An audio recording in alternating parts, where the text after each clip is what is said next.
Assalamualaikum warahmatullahi wabarakatuh. Alhamdulillahirrabbilalamin. Wassalatu wassalamu ala asrafil anbiya'i wal mursalin wa ala alihi wa sahbihi rasulillahi ajma'in. Puji syukur marilah kita aturkan kehadiran Allah Subhanahu wa taala, yang mana Allah telah memberikan nikmat dan karunia kepada kita semua sehingga kami dapat memperbaiki ini.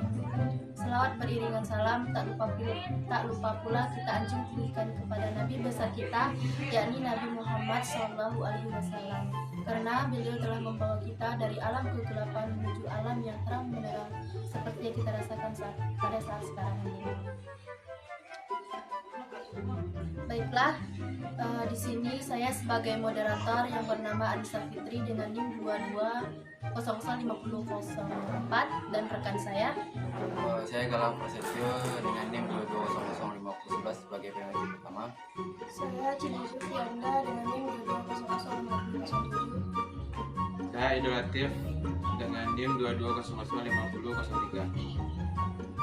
Baiklah, di sini kami akan mempresentasikan hasil dari diskusi kelompok kami, yaitu yang berjudul atribusi sosial. Baiklah, saya Cindy Juvianda dengan NIM 22005007. Saya sebagai pemateri pertama yaitu mengenai pengertian dari atribusi sosial.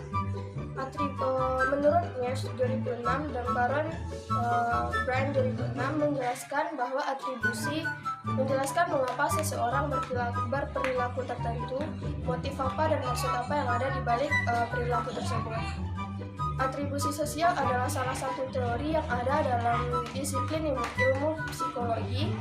Dalam atribusi sosial mengajarkan kita bahwa mengenai tentang proses-proses untuk memahami penyebab-penyebab dari perilaku orang lain maupun dari perilaku sendiri. Atribusi adalah bagaimana kita membuat keputusan tentang seseorang. Misalnya seperti seseorang itu baik atau buruk, maka kita akan membuat sebuah keputusan, sebuah atribusi atau penilaian.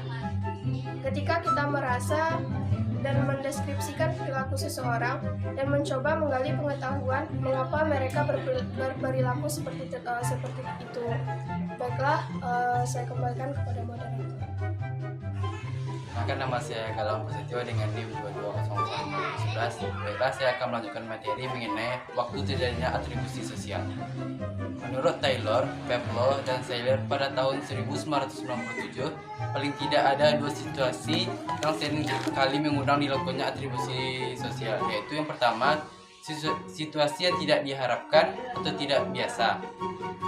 Situasi yang terjadi sesuai dengan harapan biasanya tidak mengundang atribusi sosial, sedangkan situasi yang tidak diharapkan akan menggoda kita untuk mengetahui penyebab dari situasi tersebut. Yang kedua yaitu situasi negatif, menyakitkan dan tidak menyenangkan. Itu saja yang dapat saya sampaikan. Saya kembalikan kepada moderator. Baik, perkenalkan nama saya Anissa Fitri dengan NIM 220054. Saya akan membaca materi yang ketiga, yaitu faktor penyebab atribusi sosial. Atribusi internal mencakup semua penyebab internal seseorang seperti keadaan hati, sikap, ciri kepribadian, kemampuan, kesehatan, preferensi atau keinginan. Sedangkan atribusi eksternal mencakup semua penyebab eksternal seseorang seperti tekanan orang lain, uang, sifat, situasi sosial, cuaca, dan seterusnya.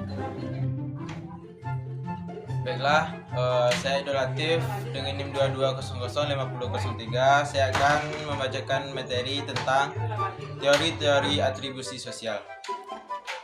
Yang pertama yaitu Theory of Knife. Psikologi kajian distribusi pada awalnya dilakukan oleh Heider.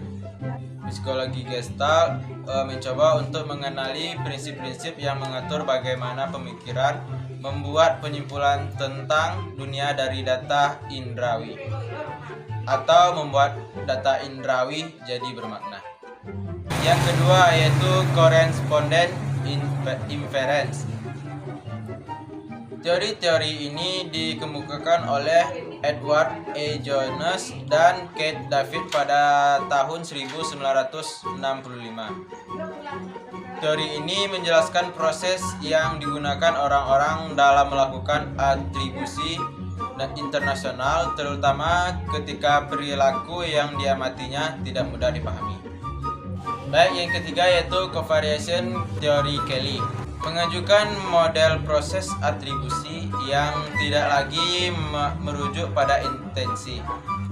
Menurut Kelly, untuk menjadikan tingkah laku konsisten, orang membuat atribusi personal ketika konsensus dan kekhususan atau distinctness rendah.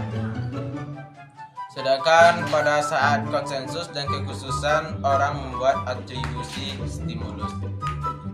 Sekian materi dari saya kembalikan kepada moderator. Jadi kesimpulannya yaitu tentang atribusi adalah memahami perilaku diri sendiri atau orang lain dengan menarik kesimpulan tentang apa yang mendasari atau melatar belakangi perilaku tersebut. Kecenderungan memberi atribusi disebabkan oleh kecenderungan manusia untuk menjelaskan segala sesuatu atau sifat ilmuwan manusia, termasuk apa yang ada di balik perilaku orang lain. Baik, sekian dari presentasi kami pada hari ini. Kalau ada salah dan janggalnya, saya mohon maaf. Saya tutupi saja dengan membaca Assalamualaikum warahmatullahi wabarakatuh.